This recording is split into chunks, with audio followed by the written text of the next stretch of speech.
And some guys prefer night games. For whatever reason, their bodies react a certain way. They love the spotlight. Maybe that's what it is. The best seats in the house. Handoff, Coleman, right side. Oh, he's got some breathing room. And he gets this one in.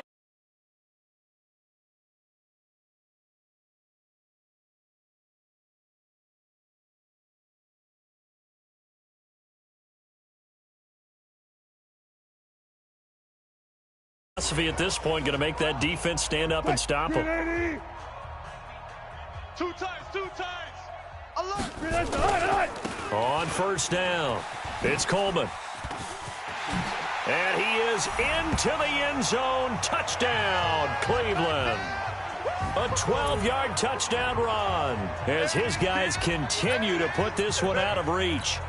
And that rushing touchdown, his fourth, puts him just one shy of the NFL record in a single game.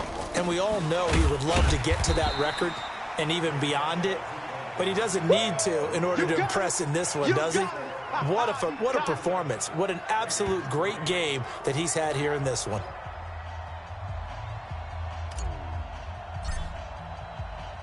Set now to kick this one away, and off it goes. This will be taken very short. And he'll take this across the 25, couple extra yards up to the 27-yard line. And now Oakland ready to take the field. And they're coming off a 3-and-out, my friend. I think they've got to look at that play sheet and go to a spot that they haven't gone before. Time to shake things up a little bit to try and get this offense moving. Okay, so how do you do that? How do you shake things up? You look at what you've called before, realize it hasn't worked so well. Go to something else. And maybe you try and find one of those special plays from one of your better players, and maybe try an area. So the opening play of the drive goes backwards. Now they'll come up on 2nd and 12. And some space here. And they work this well upfield across the 45. 23 yards the pickup there. Sometimes it's hard to believe, but there are times this game is about patience, isn't it? Has had the game he expected, but that run there, that may get him going. I was just going to say, maybe that gives him a little juice, because you're right, he struggled, especially in that first half. Yeah, and I know the great ones always think to themselves, just hang in there. I'm just one big carry away from busting this open. That's a good start for him.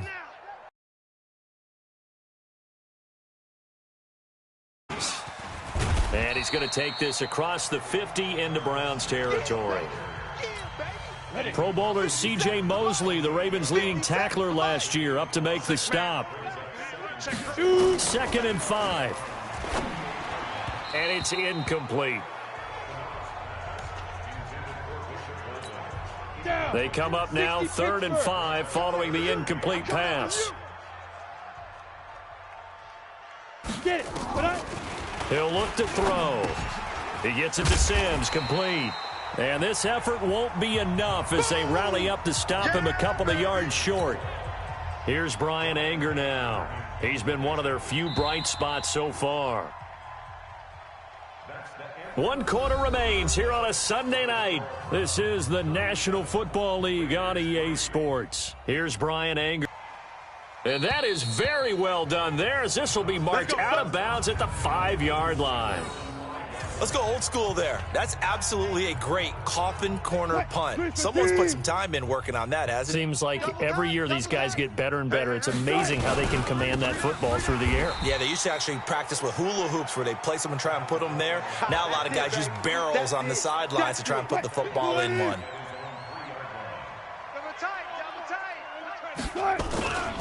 They will run again with Coleman.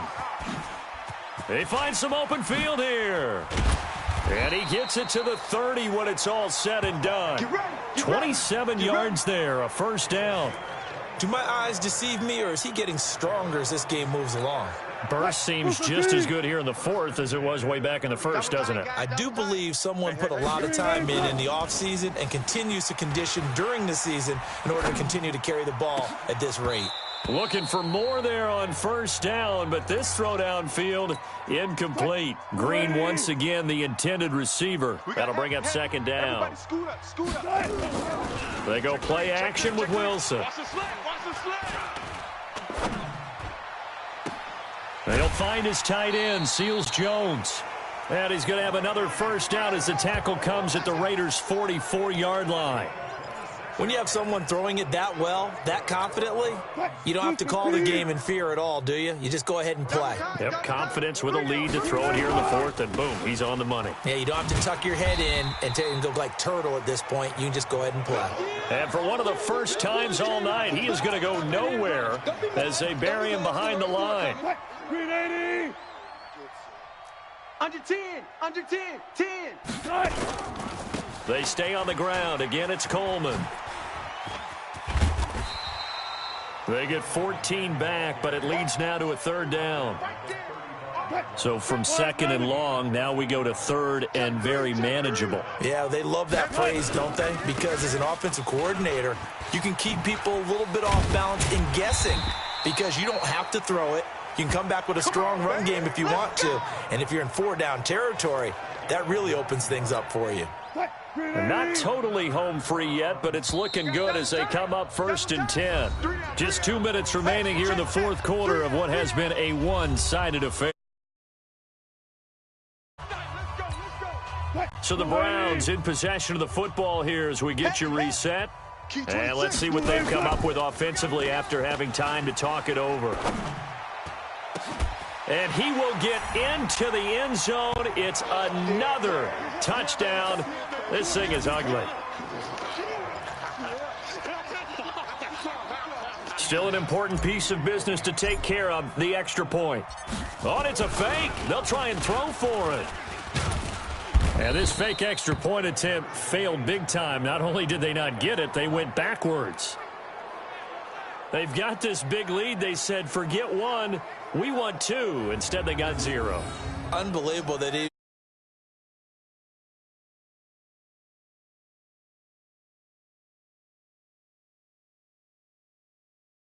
15-yard line. Oh, boy. I tell you what, meeting them again somewhere down the line, they'll remember this. Yeah, they'll think that they were trying to clown them a little bit. Out is the kickoff unit as they run up and send this one away. Short kick. One of the up middle take it now. And they'll be set up with good field position here as he gets this up over the 40-yard line. Even after that big-time return, it's not looking great for them today. But if nothing else, even if the miracle doesn't happen, they can turn to this play and say, hey, we can move forward. Maybe it's a building block for the rest of the season. Now the first play of the drive there is incomplete. Charles Sims, the intended target. But it's going to be second down. Here now is second and 10, again from the 41. On the draw, this is Sims. And he'll be taken down, but not before he works it past the 50. A pickup of 10, and it's enough for an Oakland first down.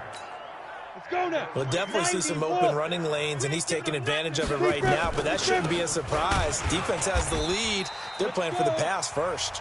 And that didn't fool anybody. He's going to be dropped in the backfield. It'll be a loss of one, and that'll bring up a second and 11. From the midfield stripe, they'll look to throw.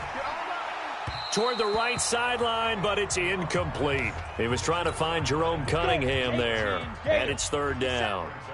An incomplete pass on that last play, and that means they'll need to come up with something here on third down. Now a third down throw, but it misses the target, incomplete. Well, it just seems like all game long there hasn't been a lot of sync quarterback to wide receiver on this side of the football. They haven't been on the same page, quarterback and receivers. Heck, they haven't been on the same grease board when you draw plays up. They haven't been on the same surface tablet that you look at on the sidelines. Nothing's worked for them. They've got to find a way to start matching each other's movements.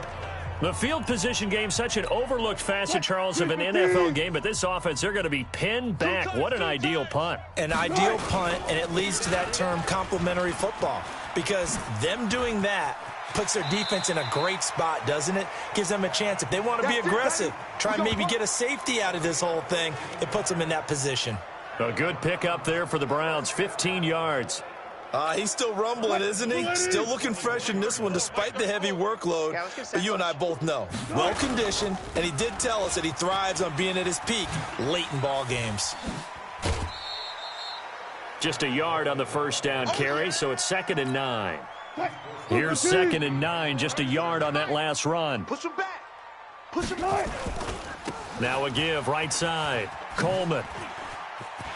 He'll have a first down past the 40 and all the way up to the 45-yard line. 19 yards to pick up there. Move the chains. Brendan, every great running backs coach I've talked with has always talked about when you have great vision, you're not consciously thinking about your cuts and your moves.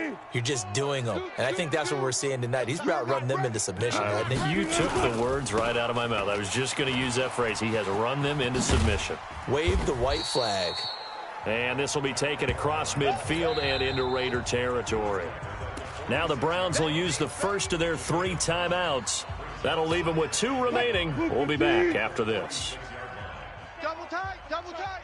3 down, 3 down. Wilson wants to throw it. Green brings it in. And he's taken down inside the 30.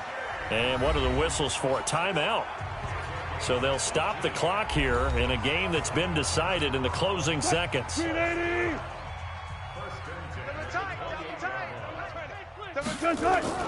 Play action. It's Wilson.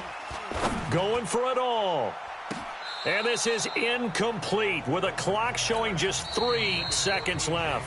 And now we're going to get a timeout.